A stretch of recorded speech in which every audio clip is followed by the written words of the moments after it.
Media के कई गोशे और बाज़ जाफरानी तंजीमों की जानिब से पहलगाम दहशतगर्द हमले को लेकर जिस तरह की मुहिम चलाई जा रही है, इससे सिर्फ नफरत की दीवारें खड़ी करने की कोशिश की जा रही है।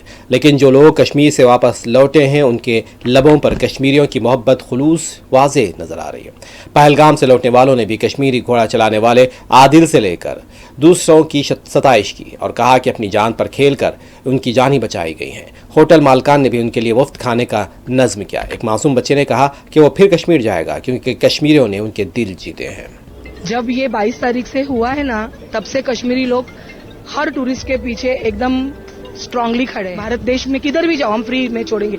हमारे होटल्स वालों ने तो लंच डिनर सब फ्री रखा, आपको होटल्स में रहना है। ये बहुत बड़ी चीज है, वो रिस्पेक्टेड चीज है। डर तो है, लेकिन लोग इतने अच्छे हैं कि सेफ फील हो रहा है। कश्मीर के लोग बहुत अच्छे और कश्मीर के लोग बहुत अच्छे। तब भी हम श्रीनगर से यहाँ पे आ रहे थे स्टेशन के लिए, तो हर एक टाइम में हर एक पुलिस वाला पूछ रहा था कि आप कहाँ पे जा रहे हो और नंबर प्लेट बताओ गाड़ी का। तो इसके वजह से सब मुझे और मेरे फैमिली को बहुत पॉजिटिव फीलिंग आई, तो इसके वजह से हम यहाँ पे